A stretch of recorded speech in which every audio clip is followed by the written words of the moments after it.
I would rather watch Friday the 13th Part 5, Halloween 6, Halloween 8, and Rob Zombie's Halloween 2 on a loop for a day than sit through half of Hobbs Shaw again.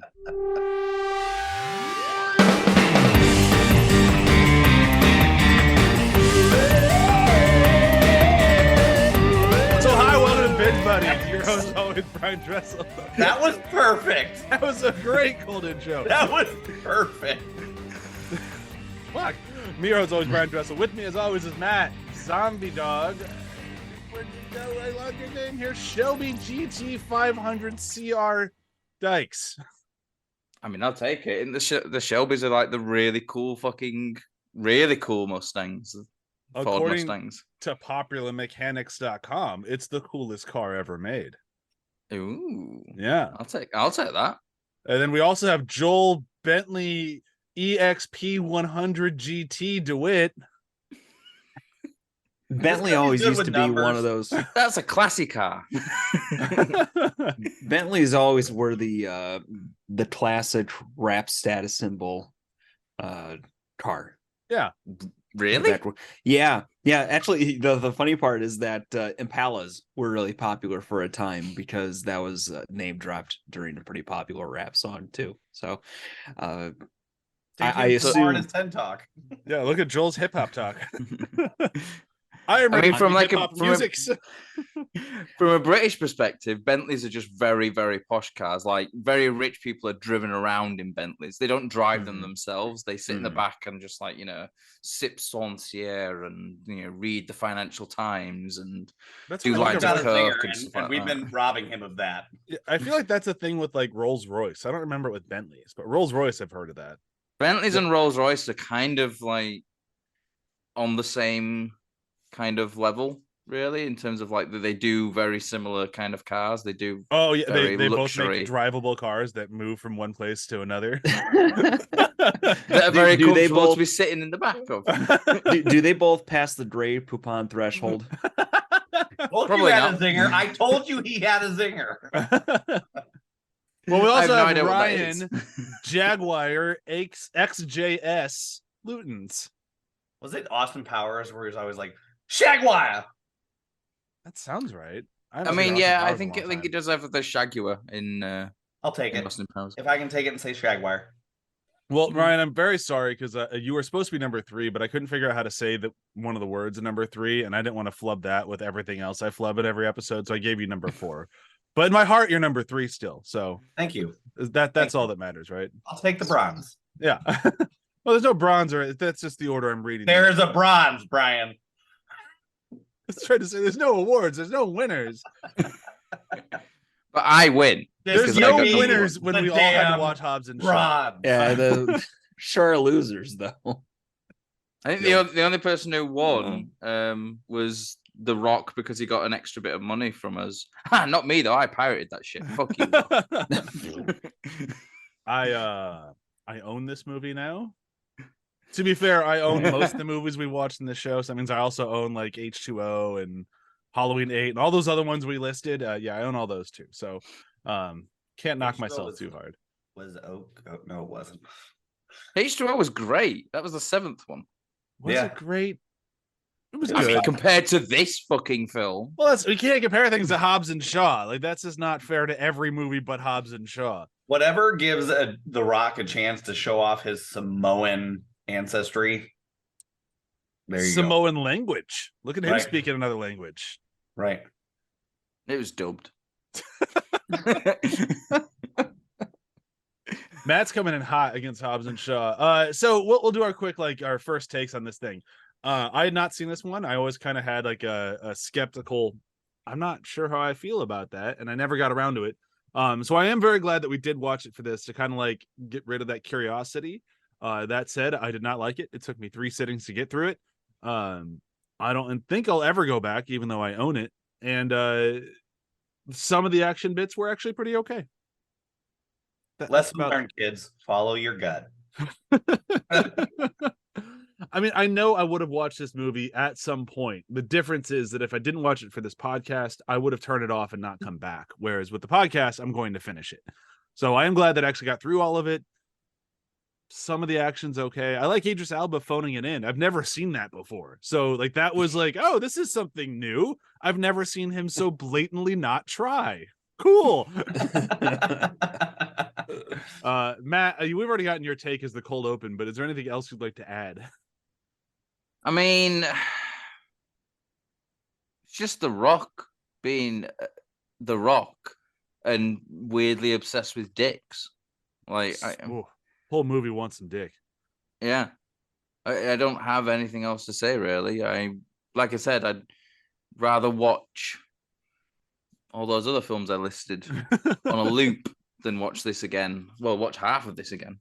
And that's the thing as well. I got like when they get to the bit where I think they get the woman person into the thing and they pull off their weird, is it the Mick Jagger or something? And I'm just sitting there going, okay, so the movie's ended, right?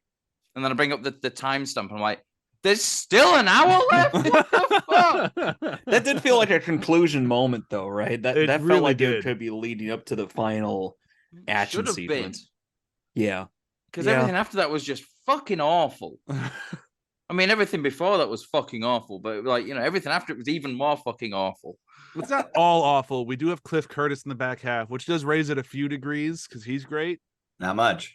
Yeah, I said a few I degrees. mean, he doesn't look like he's enjoying himself there. I feel like he's probably sitting there going, I'm just here to stroke his ego, aren't I? Fucking I feel like he's phoning it in too. It's 2019. At this point, he's like, I've got Avatar coming. Avatar, it's going to be great. Just got to get through this movie. I think everyone apart from The Rock is phoning it in, to be honest. But then The Rock... I think Statham brought it. I think Vanessa Kirby brought it.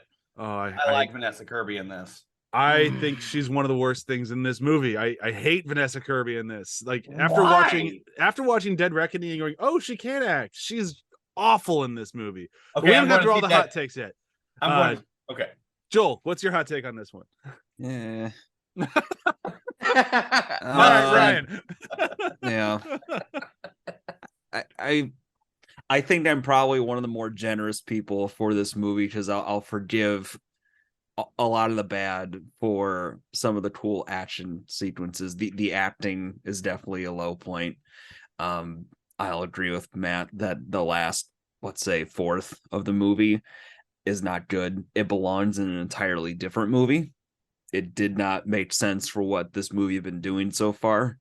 I can kind of see the idea of, well, they stomp around in Jason Statham's backyard and now we need to have a little more focus on Hobbs. But it doesn't work. It just doesn't work. And it's too bad because you can tell The Rock really, really wants to inject some of his heritage and culture into this, but it's too heavy-handed. Oh, yeah. It's forced. Like, you know, we're talking about how like we let things go in these films when it's earned. Like, you know, the vault, the runway. We let that shit go because, you know, they earn it throughout the film, throughout the build-up. This film does not earn that climax at all. It just feels very kind of like, oh, well, let's go here. Why? Because The Rock has to show off that he's Samoan. Like, there's no other reason why they go to Hawaii, I think, as well. Do they go to Hawaii? I thought they just went to Samoa and that was it, right? Well, it looks like Hawaii. Oh, well, Like, I can't argue with that. I've seen like 10 seasons of Hawaii Five-0. It's Hawaii. I've seen that bit about 50 times whenever they go to one of the islands. Again, it must be a really great film location, though. Yeah, I can't argue with you, but you know, I'm gonna keep looking it up while yeah, Matt's right. It's Hawaii. I will also agree that Vanessa Kirby, she takes a back seat. I mean, she can't compete with Jason Statham and The Rock. They're just too huge of presences, and she gets overshadowed by them, whether that's fair or not. I will also say, in defense of dicks, I think that probably suits their character well enough.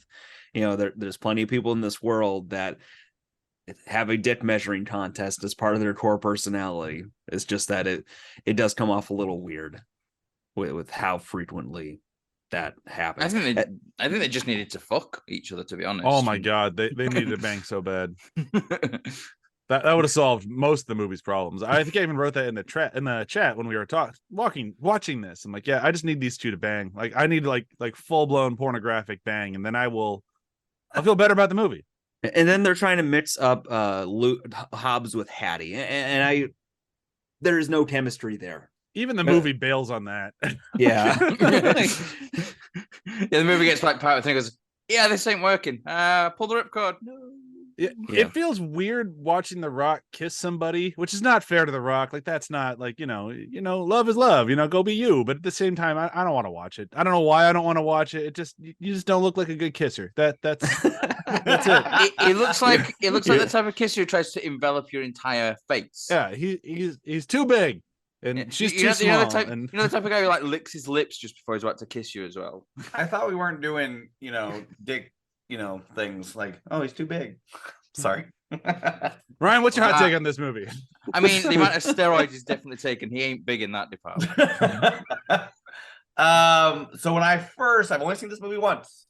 And so when I watched this movie, I just kind of let myself watch it. And I really just took it all in. And when I watched it, I was like, this is just an entertaining movie. Like, there was no real looking at it through another lens. And now that I've looked at it in another lens, I want to officially apologize to the three of you. I am sorry. But, when the movie says Fast and Furious presents, I made my case. My case won. And I'm sitting here with the win while you guys lost. So I still don't think your reasoning was wrong, even if I think the movie was wrong. It was a wrong movie. I mean, the movie should have been really The Terminator Presents, because like that motorbike straight out of Terminator Salvation. Idris Elba is essentially the Terminator as well. No, he's Black Superman. Yeah, he calls it out. Yeah, he's not though, because Black Superman doesn't have a hood system. The Rock is Captain America because he Winter Soldiers that helicopter. There you go. Yeah. Oh no! Oh my god! Don't remind me of that, please. We just can pick up 8 helicopter. Can pick up 8 cars or 1 rock. Yeah, doesn't even pick up the Rock. Rock wins. But he's not Captain America. He's Captain Samoa as well. With his weird sort of like he comes out in his weird skirt thing, but then manages to have like a costume change mid-action scene. Well, you see him put a shirt on when he's getting onto the whatever. Yeah, Brian, finish your point of view.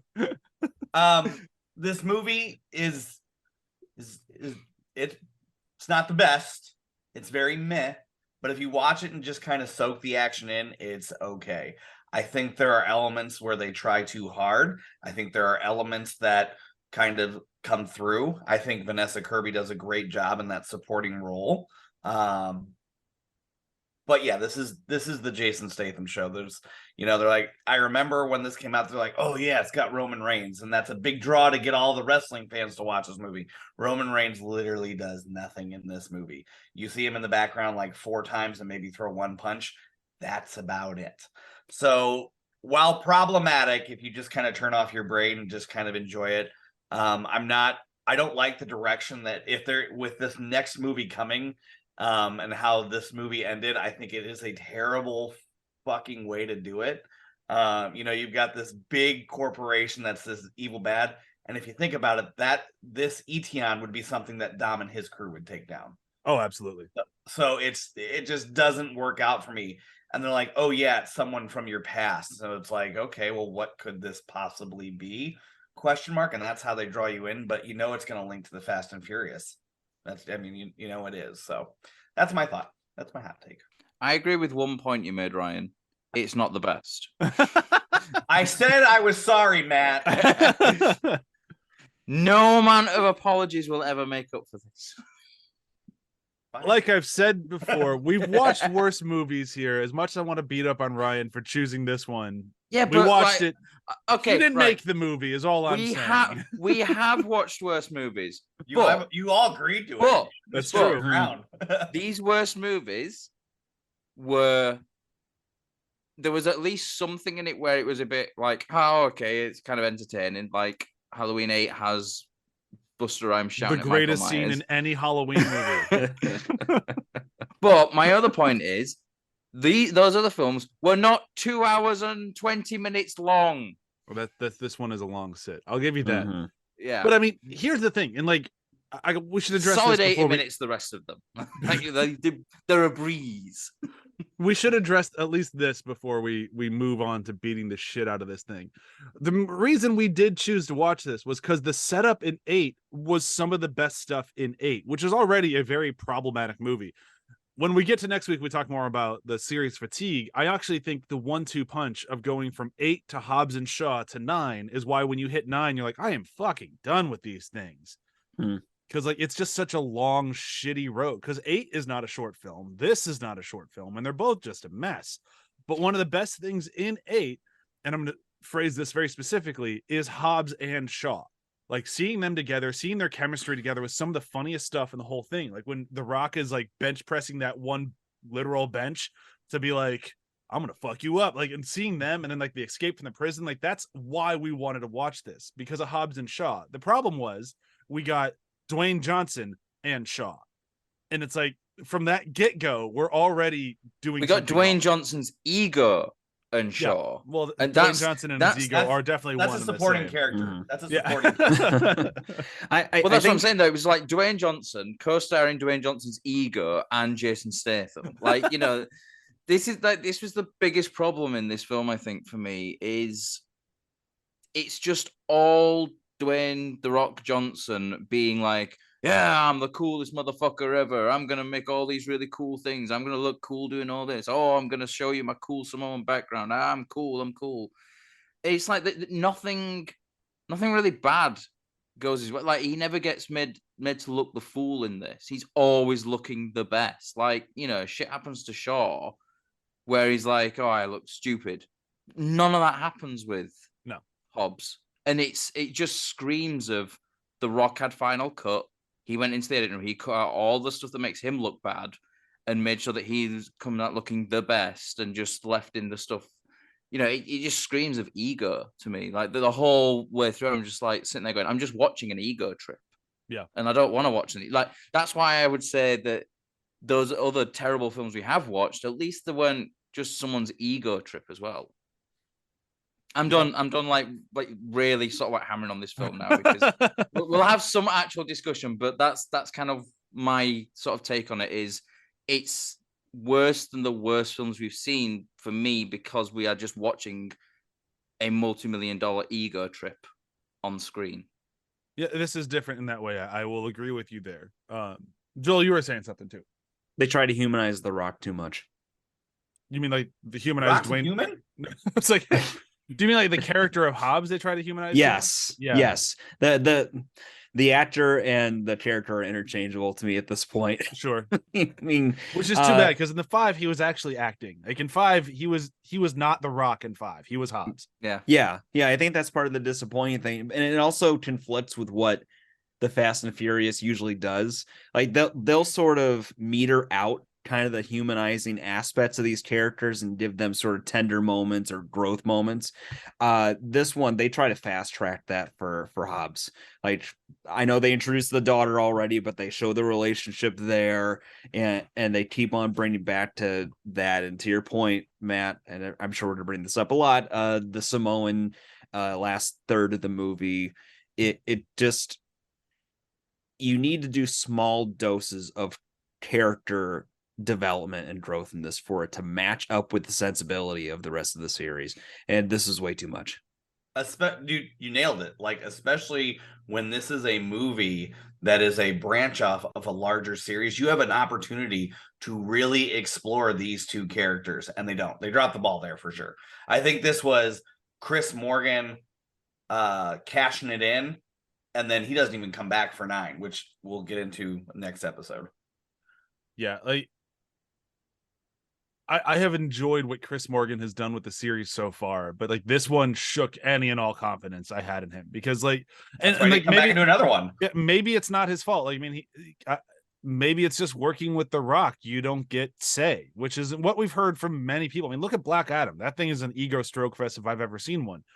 And maybe that's just it. Chris Morgan got swallowed by The Rock, and there's just no fighting that storm, which we've been hearing as a Hollywood story for a long time now. So there probably is some truth to that a little bit. I don't mean to get too into the tabloids, but here we are. But jumping into the actual movie, like the opening action sequence in this movie isn't bad, but it's also hilariously PG-13, which is kind of a theme throughout the entire movie. Like the whole movie just kind of has this like, how far can we push this in the PG-13 world? Like we don't want to go to like that, like the Dark Knight world where like if we just did a little bit more, we'd be rated R. Like we want to stay middle of the road PG-13 as much as humanly possible. And that's kind of the theme throughout all of it. So like in this opening action sequence where we have Vanessa Kirby where she like doses herself, it's not bad. Like the whole like killing the whole team, like I'm kind of into it. But like as I'm watching it, just this is like right out of the gate is where I'm like, uh-oh. Because it felt very movie-esque, which the Fast and Furious franchise is like they've never been the best movies, but they always have this bit of scrappiness to them that doesn't feel very like polished, which is something we kind of get more in 9 and 10. Unfortunately, we'll get into those next week and the week after. But that lack of polish kind of gave it its own like flavor, and that's gone in this thing immediately. The second it starts, it's like, oh, this is big Hollywood movie now. And like, I think with these films previously, I mean, I will explain this, so don't jump down my throat when I use this word straight up, but the realism, there has been like a sort of element of realism in it. Like, you know, there's believability to a very limited extent, but like, you know, plots and things like that, you sort of like, you'd be able to sit and go, yeah, okay, I can kind of see this kind of thing happening at some point. At least in this world, like in this world, yes, but not just like, you know, the plot as it is. A lot of these films have plots which, okay, the actions wouldn't be able to be done exactly the same, but you can believe that this kind of stuff would happen. Whereas in this film, they just went full blown. Oh, we've got Idris Elba. He's a Terminator augment. He's a part machine, part man, and it's kind of like, is he wearing a super suit? He's Sam Worthington. Sam Worthington in Salvation. Exactly. Yeah. And it's, and like, there's like the technology and stuff like that. It's been that kind of like, oh, it's sort of semi-realistic. We can believe that that this is possibly something like, you know, like what was it, God's Eye. You can believe that there is something out there that could potentially do that. We know that, like, you know, especially with AI, where it's come now, you know, and you know, the idea that consumer products are probably a few generations behind super secret black ops in terms of technology, because you don't want, you know, the consumers to be able to get hands on the same stuff that you're using. You want to be a few generations ahead. So I think, like, you know, there's a believability in that, but there's no fucking way that we can make a Terminator now or in the next 10 years or anything like that to this extent. Like, and there's no logic behind it. Like, okay, so what is he? Is he part machine, or is he just sort of like augmented human? But it's like, well, I can't tell, because he's got a hood, so there's obviously some sort of computer interface, but he's still a person. But then they're opening up the back of his head and fucking around with something, and it's like, well, what is he? What is he? Like, because he's got super strength and he's got this weird Terminator transformer bike. But that's the thing. It's like, is he though? Because the $6 million man had a robotic arm. He was bionic. Well, he's got a robotic spine. You see that for like all of 1 second because they have his back opened up. So like there is. But the robotic spine, yeah. But like, you know, that does not mean that he can grab a car and like lift, like, you know. And it means he's more likely to do it than I am.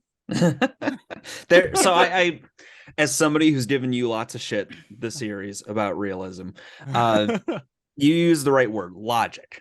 Yeah, like there's a logic, there's a framework, there's a construct to what the Fast and Furious series is, and it's got its own center of gravity that you can sort of play within and maybe rub up against the edges of what's logical in service of it, as long as it doesn't pass that threshold of, oh, come on, are you kidding me? And they've skirted the edge. Yeah. Whereas this one's dove off the edge. Well, and it's pushing in a way that isn't fun. like the other movies are. Like Yeah. a lot of the crazy in the prior movies have been around what you can accomplish with a car, right? Yeah. And it's been primarily the vehicles and equipment and stuff. Yes, there's some stupid superhero moments where Dom survives the impossible, and apparently every character, we'll touch on that next week, but cars can break your fall. Apparently, that cars in this universe are made of mattresses. Oh yeah, Yeah. very very cushy. Yeah, but like the human cybernetic stuff, the weird like I know who you are and you'll know who I am in the future stuff. It's the human aspect. You don't want to go too crazy like that. The Rock being the Rock in this, there's a limit that you want to have that they've jumped over. It doesn't fit in the films that we've seen before. Really, this is what I mean. Like it feels like the Rock's like, I want to be in a Terminator film. Yeah. What I can say, let's make a Terminator film. What I can say about this opening is watching it the second time, it's not earned. No, it's not earned at all because of the fact that it just sort of starts. There's no introductions to the characters. It's just in your face action. So what they're doing is they're riding the train of Fast and Furious that at this point in the series can get away with action sequence like that because you know the characters. Yeah. You know, you don't know Vanessa Kirby. You don't know who the hell she is or what her relation is to any of these characters. And just to throw her in and show her as a badass it's not warranted. It's not earned. And then you have a villain, you know, that's a good way to introduce the villain. Idris Elba is fine. But it's just the fact that it's literally 3 minutes in and bullets are flying.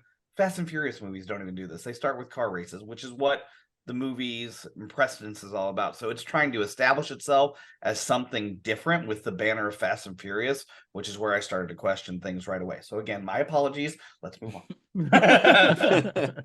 I think what you're saying, like it is spot on as well. Like these characters, we don't know who they are, so we don't really care. Like I saw Vanessa Kirby, I'm like, oh, it's her from Mission Impossible Fallout.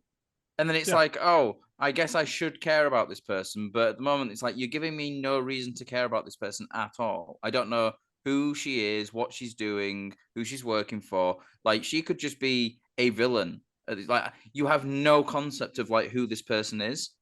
And then, like, you know, for the entire of my notes, like, I just called her MI6 lady. You don't even know what her fucking name is. Like, and then, like, when they do tell her the name, it's so quickly gone. Like, and then it's just like she went from being MI6 lady to Shaw's sister because I can't. Until they refer to her as Hat enough that Hat is a very memorable name in my head. So, like, as soon as they started calling her Hat, I'm like, okay, I got her name. That wasn't a problem for me. But that's just because they picked a dumb name for her. Right. Sorry to all the Hatties out there. I mean, they're all like 8-year-old women anyway. Or Vanessa Kirby, apparently. But yeah, and then it's like, you know, we get what I will say that this film did quite well, actually. For a film, it's called Hobbs and Shaw. The opening credit sequence where we are basically getting the split screen introduction of Hobbs and Shaw going about their day. I kind of liked that. I like that. I thought it was like quite a really well put together because it's basically them doing the same thing, but like, you know, their own ways of doing it. There are very, very few but moments of brilliance in this where you feel like there was somebody, be it the director, the writer, whoever, had the idea to make this a straight up 80s buddy cop style movie. Yeah. Like they really wanted that. And when those moments happen, it's like, oh, that movie. Play that movie. Where'd that movie Leonardo DiCaprio meme. Yep, exactly. It's just like there where it was. Oh, that was so cool. Bring that back. Hey, the film was great. Oh, and we're back to sucking. Yeah. I want that other film though. But the opening that you're talking about with like the side by side, like all the way down to like the split fight where we see how they both fight people differently. I'm like, this works. Like I want to watch that movie because that was entertaining. And that's the thing. It's like you go from that opening where you're already going, oh, a bit in trouble here, and then you go to that introduction, the split screen bit, and you're like, oh, actually, no, I think we're okay. And then like, you know, you go out of that and again, you're like, oh, no. Oh God.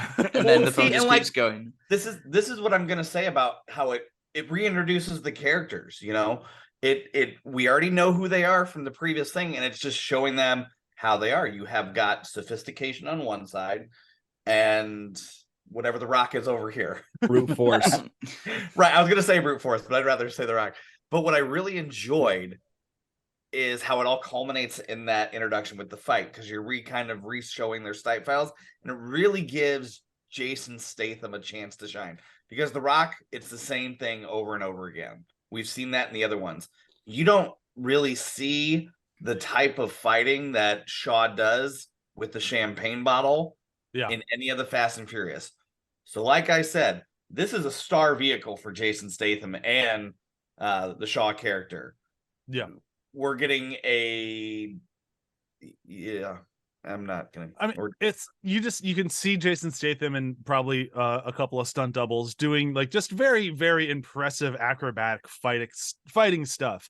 And you see the Rock, and the Rock is just punching people attached to wires, and they go flying like that. That's like it's basically the Rock going, "I'm so powerful, I can punch people across a room." And it's like, well, even the most powerful person in the world can't do that because physics. Like literally. But I can action movie explain that away. Like I've enjoyed that before. It's tough when you're doing like the parallel fight of like, oh, look at Jason Statham and his crew doing these amazing things. And then I've seen The Rock do this. Yeah. It's not that it takes me out of it. It's just that I've seen it. What it is as well, is like we've seen this in other films before, and you kind of accept it in those because it's like one or two times. But with The Rock in this one, it's every time he punches someone. Every time. Every time. Yeah. Every time he punches someone, they go fucking flying. Like it's like this comes back to the whole ego thing of, you know, oh, I'm so powerful. When I punch people, they go flying. Yeah. Every time. And it's like, well, no. Like you save those moments for like a big thing. You do that all the time. You just like, yeah, okay, fine. You've just punched someone across the room again. We get more wires. Yeah, here we've been talking for a while. We should probably start moving through this thing because we can beat the shit out of it in every single scene. That's very easy to do. But let's move through it just like a little bit. So like once we start getting like their jobs, that's when we start getting like cameos. This is when like Ryan Reynolds shows up, and like I love seeing Ryan Reynolds and stuff, but I've also gotten very tired of the Ryan Reynolds brand, and this is all brand. Like the fact they didn't come in with like his aviation gin in one hand is kind of surprising. Like aviation gin and a mint mobile phone in the other. Like, hey kids, like I'd have loved that. But you know, that would have actually entertained me, to be honest. Movie would have been better. Yeah, I mean, they do that in another movie, so I won't name that because we're not talking about that movie there. But they both drink their own alcohols at each other in a different movie. But whatever. But seeing him show up and try to like give the job. That's fine. Like I'm kind of okay with it. It didn't work for the Rock's character. It didn't work for Hobbs at all because Hobbs is just an outright dick to him the whole time, and like the whole time he's like a beat up puppy. He's like, "But I still love you," and then at the end they're buddies again, and it's like this just totally didn't work. It just felt like the Rock got like the notes to the studio of like, no, I can't end the scene being a dick to him. I have to be a nice guy. I have to be charismatic and likable in every scene. Because he's horrible to him up until the end. It was like, I love you, man. They shake hands over the table. It's like that just kind of pulled the plug on an already mediocre scene. Yeah. That doesn't match up. It really didn't. I think that's the problem with this kind of like, you know, these kind of ego trip films as well. It's like, because when you have a character who then has to do something like questionable or something that like, you know, the audience is going to be a bit like, I don't like that. They're not going to do it because they want to be likable. And it's all about being likable and stroking their ego of being the most liked person in the world. And it's like, well, you're an actor, you're playing a role. You've got to, you know, you can't just keep being likable in this because you're fucking with the tone of everything else that's come before it. If you want to do that, go be in like Tooth Fairy or whatever the fuck that was called, where he was like, you know, I saw that Easter Bunny or something. But beyond that, like the opening, like getting them where they need to be, like I don't think it's that bad. I think it mostly works. We get there, and then we start getting the crazy action sequences, and then that's up to you whether or not you're going to be into this movie or not. Because for me, it didn't work. Like as much as I love the fall off the building action sequence, I also kind of hate it like the same amount because it's really, really dumb. But it's also kind of dumb in that Fast and Furious way. It's dumb like jumping cars between buildings way of like I can live with this, but I also don't love it. Go ahead, Ryan. So, you know, the lead up I this action sequence is such a show thing for The Rock. When you're watching it, it's like, oh my God, like did Rock say, all right, I'm gonna jump out and throw my fists down, and either like because you're watching it, and then before this, we had them trying to track down Hattie because Hattie now has the virus in her, and Ryan Reynolds and how they get them all there. That's how they bring these two together, and we finally get her, and Etion attacks, and they grab Hattie, and then they're actually like, fuck it, I'm just gonna jump out the window and beat him while I'm free falling, and I'm still gonna beat him till I free fall, and I'm gonna survive. Whereas Jason Statham's like, all right, I'm just gonna take the elevator down. I mean, that's just, to me, like, I see Shaw doing that, but I definitely see The Rock. I'm not saying Hobbs. I see The Rock being like, I want to jump out the window and survive. So, but it did, like, the comedic bit of having Jason Statham in the elevator was good. I did like when he's swinging the guy. Yeah, that was pretty fun. Like, just like, I want more moments like that, and we don't get them. Those 80s movies, buddy cop things. Like, those are the moments that really work. And it's like, we get one more that I can remember, and it's in like the hallway at the end where The Rock has to fight the one guy, and that in the airport. Oh, the airport too, yeah. But like, so you do get a few of them. When they work, they really work. Like, I love that hallway fight sequence later, but but after this one's done, the one other thing that I just wanted to throw in there before my notes fall to complete shit, because after I have two more notes, and then I'm taking a break. Was this first or second break? This is my first break. I love some fan service. I hate other fan service. I really hate this movie did fan service for everything related to Jason Statham and The Rock, not just within Fast and Furious. My God. Like, it kind of gets annoying at times, but at the other times I have Jason Statham walking by the Mini and going like, oh yeah, I needed that for a job in Italy. I'm like, I remember the Italian job. I do have to say something about this before we move on. This is where I'm all about villains. Like, I think villains are, if you make somebody that you want to hate, makes the movie that much better. Yeah. What's his name? Braxton, whatever. The fact that he can just whip up news things about framing these people, and that's how Deckard Shaw got disgraced in the first place. The fact that just happens, and it can happen so quickly, doesn't leave much to the imagination, and it's almost like a cop-out. So to me, that's where I started to really not like him as a villain, because it's just like an easy cop-out. Oh, I'm just going to frame these guys, so yeah, it's not me, and I'll find them later. It's just, as well, it's something series. Well, that's the thing, is it's not even that he's phoning it in. It's the screenwriter like looking back saying, oh, we've framed people in the past. Oh, fuck it, we'll just do it now again. And it's we'll make it cyber. We'll make it with cyber, so we'll just control. Yeah, and it's like, that sort of thing of Tomorrow like, Never Dies, James Bond. Well, this is the thing. Like, there's so many stuff in this film. Like, the more we keep talking about it, I'm like, oh yeah, that was in that film. Oh yeah, that was in that film. So like, so far I'm up to like Tomorrow Never Dies films. So yeah, we've got Tomorrow Never Dies with, like, making the news up. We've got Mission Impossible 2 with like putting the virus inside yourself to be a human incubator. We've got Terminator. We've got Transformers. We've got fucking Bond. We have literally, like, Etion is essentially Spectre. I mean, like, look at Idris Elba's suit. We have G.I. Joe. Yeah. We could go on, but let's move on. No, let's just keep doing this for the rest of the episode. Who else got? I think it's more interesting because the more like you talk about the film, it's just like, oh God, it's just it's a movie that was made with a very tight timetable. Like, that is very clear, because we have to remember when this movie was coming out, when they decided to make this movie instead of Fast 9, because they had to use a lot of the same people, same resources. Tyrese was pissed. He's like, you realize these spinoffs are just getting in the way of the mainline entries, right? Like, you guys want to see it, that's fine. But like, Tyrese was very upset he wasn't making Fast 9 and they were making this. So like, there wasn't a big push for this, but there was a very big push to get it out fast. So like, those sorts of like, use the stuff we've seen before, that sort of shit happens in movies that get rushed. So I'm not forgiving it, but that's the thing with the reason this film exists as well, is because The Rock was insufferable. It wasn't just Vin Diesel he fell out with.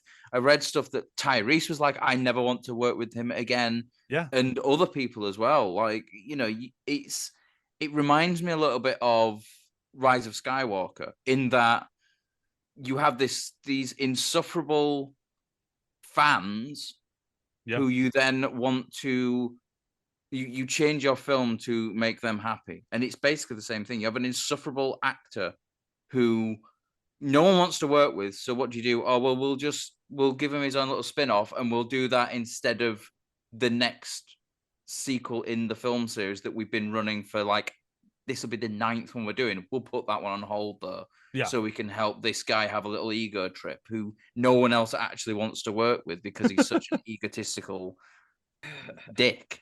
Like, you know. Well, hold on. Speaking of people that want to work with him, I was gonna say, speaking of people that do want to work with him, we got Kevin Hart in this movie. Mike Oxball. Yeah, he jumps out of nowhere. He was good though. He was so good. Well, he played Kevin Hart. Kevin Hart is entertaining. And that was the thing about, I've literally got Kevin Hart as the air marshal. It's like, I don't know what that character's name is, but I'm just sitting there going, now, did The Rock ask him to just come in and do this? I guarantee he offer to do this? The Rock did. The Rock definitely did. They're buds. It just... And he's also buds with Ryan Reynolds, because at the time he was making this, he was also making Red Notice with Ryan Reynolds. So, like, yeah, they both popped up. They're The Rock's buddies. I don't know why. Oxmal, that's such a good. Oxmal, yeah. I didn't mind. They're going to Moscow to meet a character that is very irrelevant and is only there to move the plot line this much. I just thought it was perfect. You know, it works because that's Shaw. It's like, I'm gonna give us all aliases, and we want to get rid of them. So let's call him Mike Oxmal and make him like have a strip shirt. Search. I thought that was perfect. Good comedy.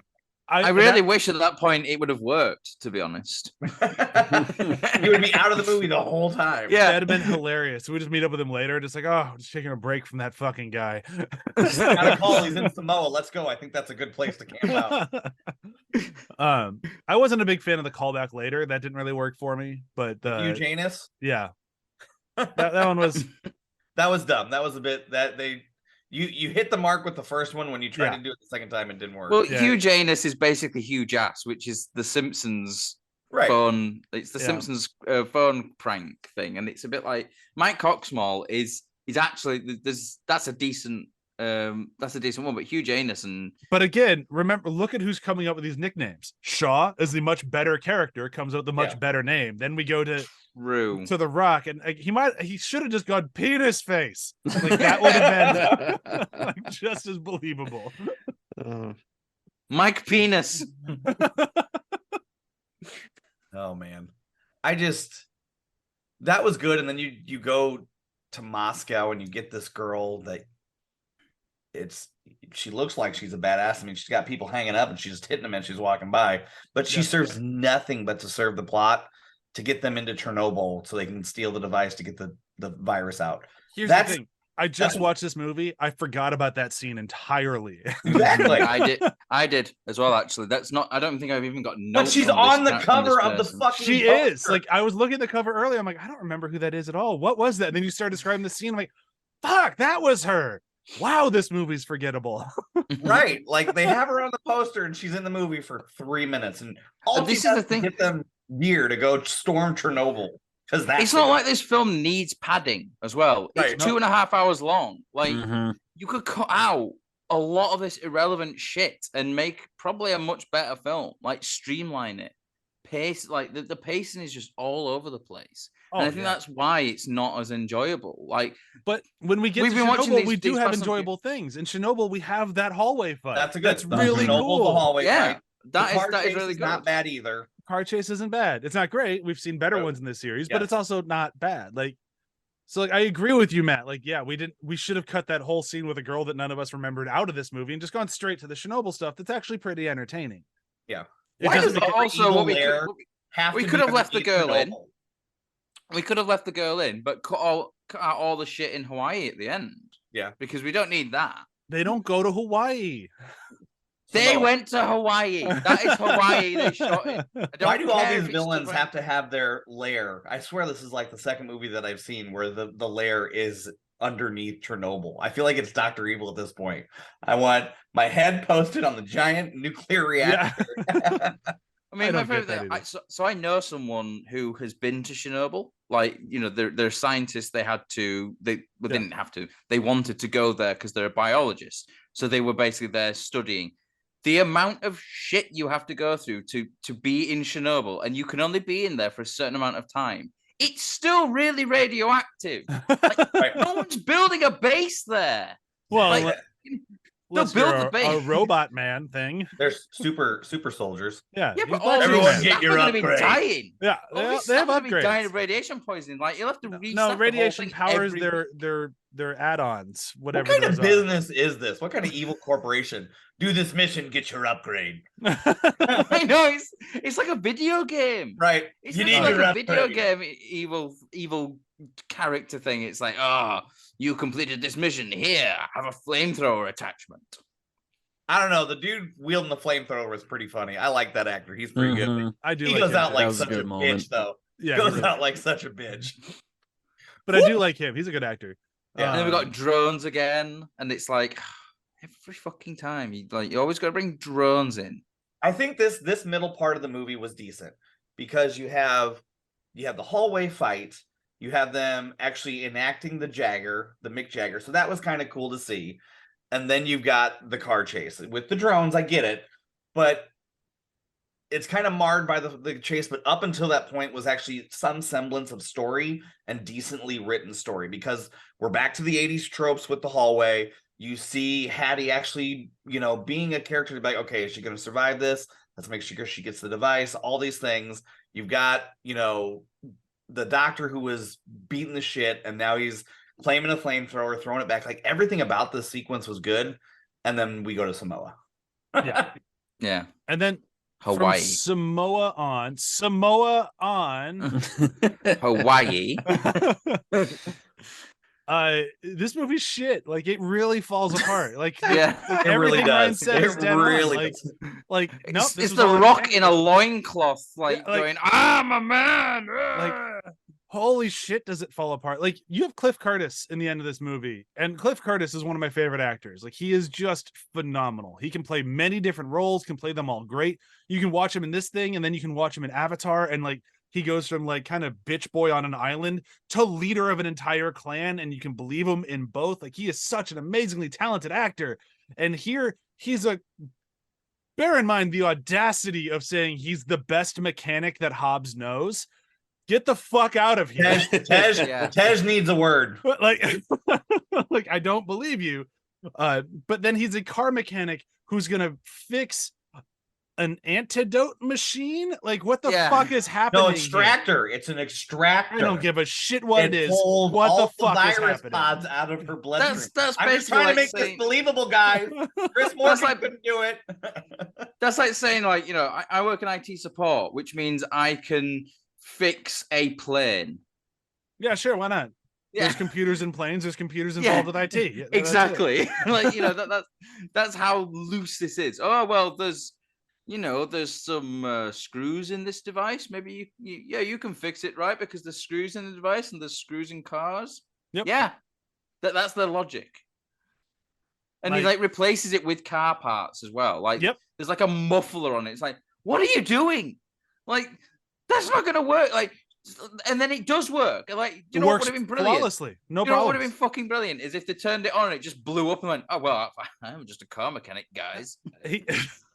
He turned it into a backpack and it still works flawlessly. Like, I know. She gets thrown all over the place. Still working fine.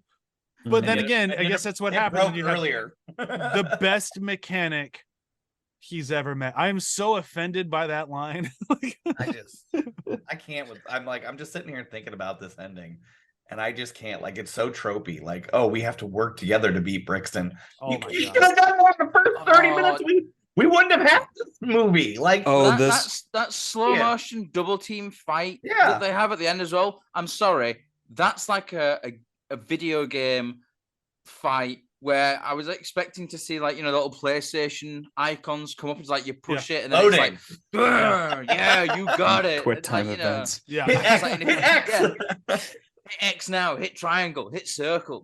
That's literally. I'm watching that going, yeah, this is exactly what it feels like to me. One thing I did like about that fight is where they came to the realization, like, hey, if we work together, we can win. Just the fact that like they didn't like for a series that has been surprisingly good about showing, not telling, this went right out the window with this movie, and they basically just looked dead in the camera. We have to work as a team. High five. I really wish they had held hands throughout the rest of the fight. Like it would have just made it so much better. I mean, and then skipped off into the sunset when they beat him. It's not just that. It's like the whole, we need some time. Oh, it's a closed circuit system. We can get 6 minutes if we do something with the chip and disable all their guns. It's fine. Oh, that way we Samoans can kick ass. When Mom said she threw out all the guns, I'm immediately anti-gun control. Like it's boy, it was that an angry moment for me. I was like, oh come on, you're taking all the fun out of. The best part about this is I can just see Joel just when Mom says that, he's just like shaking his head and going, son of a bitch. Well, I mean, I sort of knew it was coming because the few trailers I saw, they made a big deal about them standing in line there doing their Samoan like ritual, I'm gonna kill you kind of thing. And in a different movie, this sequence, the logic could have worked. But it's not that kind of movie, and I wouldn't want to watch the other movie with this in either. But nope. it doubly doesn't work here. Yeah, I mean, this would have worked if the film was set, I don't know, 200 years in the past. I mean, honestly, this sequence could work even in a modern day film. It's just not this one. No, and especially not with like the MacGuffin of the, I turned off the guns. Like, just get the fuck out of here. Like, that just... Yeah, and it's like, I turn them off for a certain amount of time. Like, okay, you either turn them off completely and you completely disable it, or you don't give a fucking timer, though. All I have to say is the Ewoks didn't have to turn off the Stormtroopers' guns, and they still fucking won. Yeah. With ingenuity, tree branches and all. Like, you didn't need to turn off the guns to be able to let the Samoans fight like Samoans. Like, you just didn't need to. That's actually more of an insult to the Samoans. I mean, that's the thing. Like, the minute you get within 3 feet of someone who's got a gun, they're kind of like, guns kind of useless because you can like fight close quarters so much better than like someone who's trying to get a gun. Like, especially if there's a large amount of you. But they literally did the guns turning off thing because they didn't want anyone on the Samoans to die. And then it comes off of this ego thing of like the Samoans are so powerful they can fight an army who's got guns and not get killed. We just said with the guns, but we can fight an army that has guns and survive. And it's just throwing it out there. Ewoks only lost one dude. So there was I lost a few. I remember seeing a few die. There's only one that they really spend time showing though. That's when he cries and it's so heartbreaking. He like pushes her. Come on, buddy. It's like the saddest thing in any story. I can't record anymore. So, who was saying something before I interrupt with more Ewok bullshit? Oh yeah. No, Matt, you're right. When you get close quarters enough, the idea is that you can be responsive enough to grab the gun or hit the gun out of somebody's hand. The way I learned this was that my last year of college, there was a school shooting at my college, and I was taking a karate class because I needed like 1 credit to graduate, and that was the last thing left. And the night after the shooting happened, he sure told us about how he could have stopped the shooter. Oh, no. And this is how you could do it too. So, but you've got to be fucking close. Like, that's the thing. Like, Yeah. But I've seen, just leapfrogging over the fuckhead that Joel had as a teacher. But like, I've seen movies have to come up with creative excuses to get people close to people close to people with guns. And it usually is like, okay, that made enough sense. I'm good with it. The MacGuffin to turn off guns is way dumber. Like, do you know what works better? The giant magnet next week. Yeah, magnets definitely work better. Yeah, it should have all been traps. Like that's all they needed. Like they toyed with it in a few spots. They had that fun moment where like, was it Jason Statham driving the car around with the flamethrower on the side to circle them in? Like, get some creativity with that.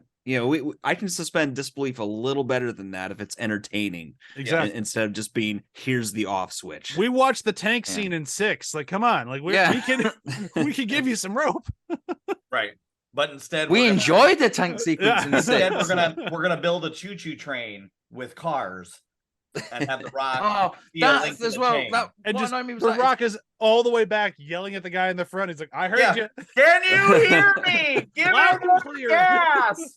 The worst thing about that is every time they add another car to it, all of a sudden the helicopter gets a little bit more lift power because it then can lift more cars. It's like, why didn't it just lift the first one right straight up? If it's got the power to partially lift 2, then 3, then 4, then 5, there was lift them all. Like, there was also a moment where like they've got the line wrapped around the helicopter, a piece of the helicopter, right? Yeah, right.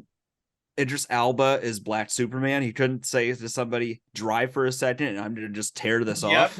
Yep. Like, it's gonna rip this apart. That bothered me.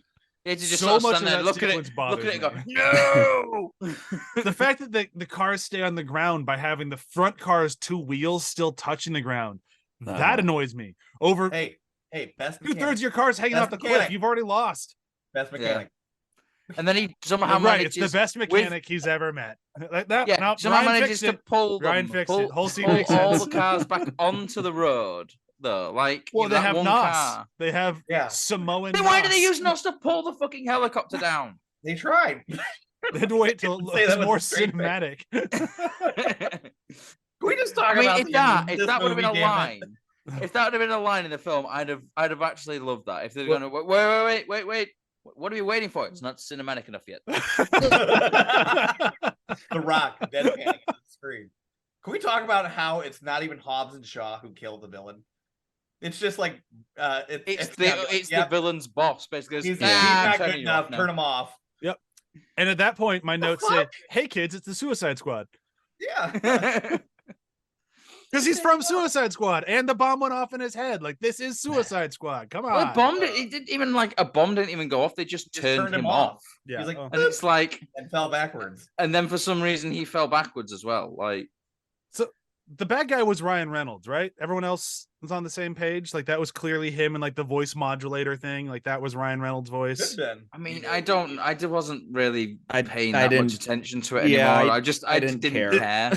If for some crazy reason you decide to go back to this movie, pay attention to the way he talks. It sounds exactly like Ryan Reynolds. Like, the cadence is just there. There was one bit where I was like, the voice sounds very familiar. I wonder who it is, but I didn't care enough to even look it up on IMDb. And I don't think it's listed on IMDb, but to be honest, I didn't even care. I didn't even care to look. I even have a cast list in front of me, and I haven't looked yet. Like, you know me, I look everything up on IMDb. I didn't care enough to look that up though. Yeah, that's where this film left me. So was that intention to set up a sequel to Hobbs and Shaw? And that's what we're getting. If Etienne is not the villain again, I'm going to be righteously pissed. I don't think it will be. Is there a second Hobbs movie planned? Yeah, so after I'm going to have to spoil some things for X. At the after credit sequence, Hobbs comes back, like, because he's not in 9, and he comes back. It's a very lame sequence, but like, he gets his "some bitch" line in there. And then they're like, "Yep, Hobbs is back. We brought him back to Fast and Furious." Everyone's all excited. Then 2 days later, like, yeah, he's not actually coming back to Fast and Furious. We're doing another Hobbs movie. It's not Hobbs and Shaw. It's not a sequel to Hobbs and Shaw. It's just another Hobbs movie that Chris Morgan is writing. Oh, so it's just. So you're taking out the one thing we all liked in this, yeah. They're taking out the one thing that might kind of like, help balance out the ego trip that is The Rock, and it's fuck no, I'm not watching that film. Fuck that shit. Yeah, I don't think I want it to fail now. I absolutely want it to do no business, nothing. Well, if it's a Rock movie, it will fail. Because almost all of his do. Like, he does not have a lot of success just being the main guy. When you bring in other people, that's when he starts doing well. Look at Jumanji. Jumanji crushed, but it's mostly because of Jack Black and Kevin Hart, who were just both fantastic. And actually, Karen Gillan's really good in that one too. Everyone but The Rock. So Ryan wants to talk about how good Reese Darby is in Jumanji. No. So I have I'm backing Reese you up. Darby. Brian. He's good in anything. That's He's true. I'm backing you up. I always have Wikipedia up just to kind of go through the plot to help stir some emotions. And looking at the cast list, the Etion director, a role Keanu Reeves was in negotiation forms, does not physically appear in the film, but is also voiced by Reynolds in a dual role under the pseudonym Champ Nightingale. So you're welcome, Brian. Yeah, I could pick out voice actors. Woo! There we go. Now let's end this shit. That's Let's end answered this. the only question I had on this film, and I never have to watch it ever again. You're welcome. All right, so we move into our favorite moments or quotes. Did we Please. just do that? I mean, let's There's do not it. much to say. Everyone's got one, right? Yeah. We went Yeah, this entire episode without talking really at all about how much they talk about dicks, which is like that's like the number one thing in my notes is how much dick talk is in this movie. Well, But I I'm just not the wanted guy to talk avoid about it dicks because constantly, so it didn't come up naturally. This movie I talks wanted- about dicks too much. I wanted to avoid that to be honest, because it's very the way they do it. It's that very sort of homophobic. Oh well, you like sucking dicks. Oh, you must be Yes, gay. it is. And it's just like, oh, really? Like it's not 1993 when this film was made. Get over it. Yep. Anyhow, let's go back into fun quotes. Yeah. Oh god, I actually had one. Where the hell was it? It definitely is none of the wrestling lines. Sorry, I know we have wrestling fans on this show. I've never been a big wrestling guy, so bringing wrestling quotes into this movie felt like a dumb fucking move. Like I'm what you call an ice cold can of whoop ass. That's one of them. Oh, That is may a- have, line. that may have been my line just because I yelled out, "Hey, that's Stone Cold Steve Austin. How dare you?" So my favorite line is it's not even really a line. It was mostly like I brought it up a lot. I really love the hallway action sequence.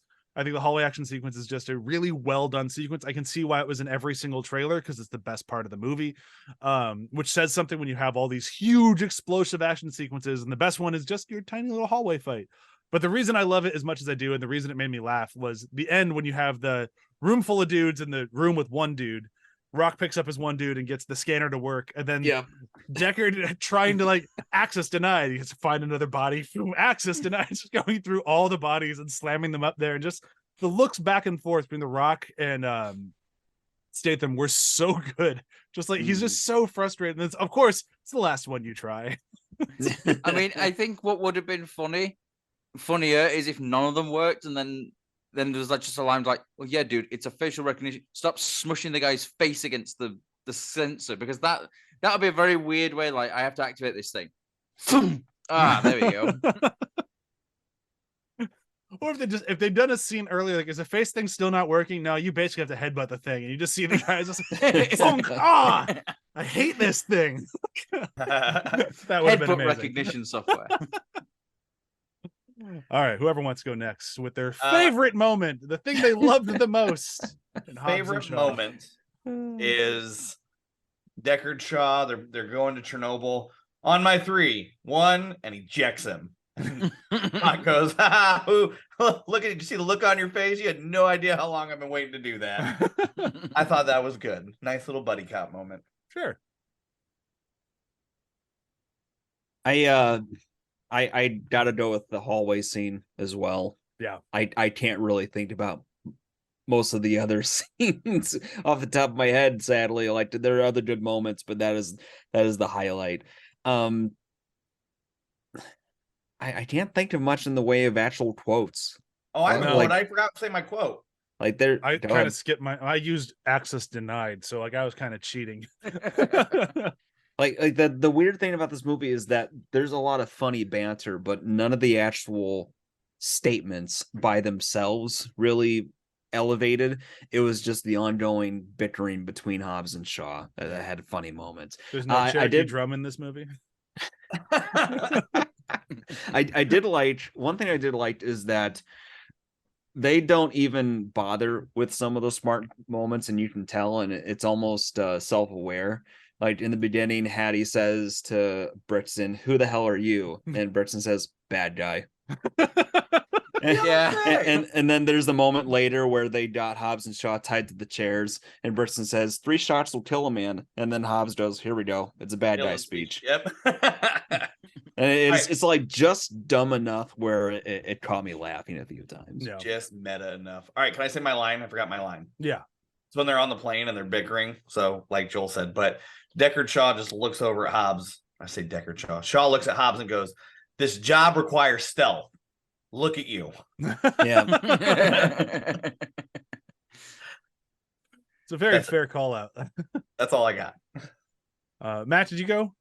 No, I'm just. Did you just want to skip this week? I understand. Like the only things that I actually wrote down were just Ryan Reynolds things, just because it's Ryan Reynolds. But it doesn't.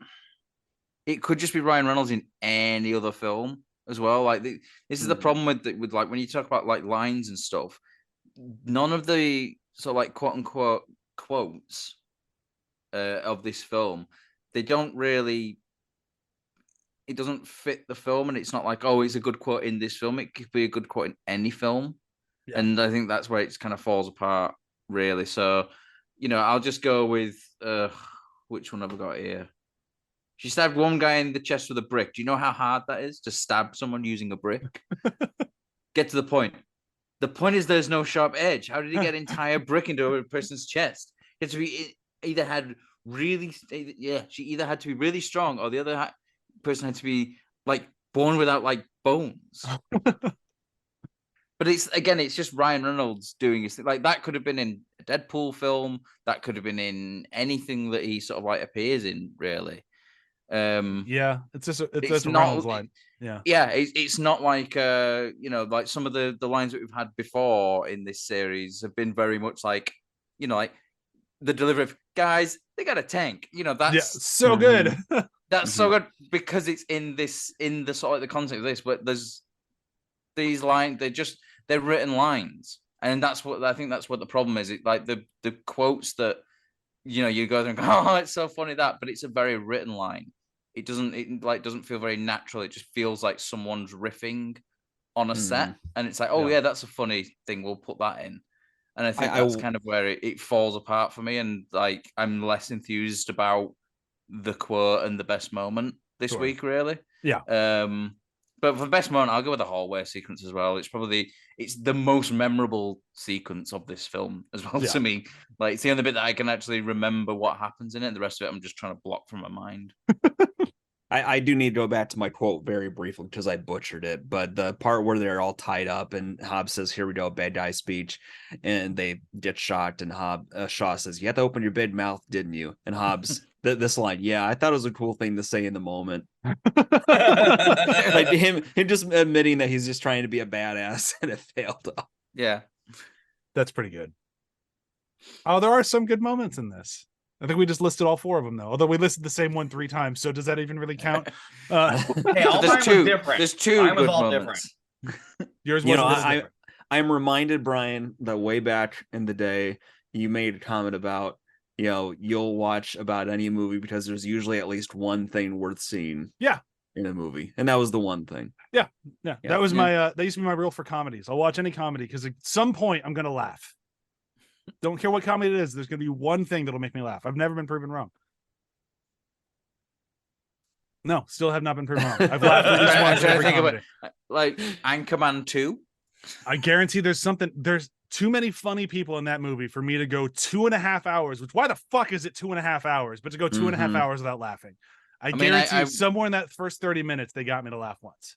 Yeah, I got an hour into that film and stopped it. Sucks. Yeah, sucks so bad. I've never finished it. I got about an hour into it. I was like, oh, Jesus, how long's left now? Like, an hour and a half? Fuck this. Yeah, that was definitely the point where my mind went. Any of these 20-year later sequels, I'm good without. Yep. There are some good ones.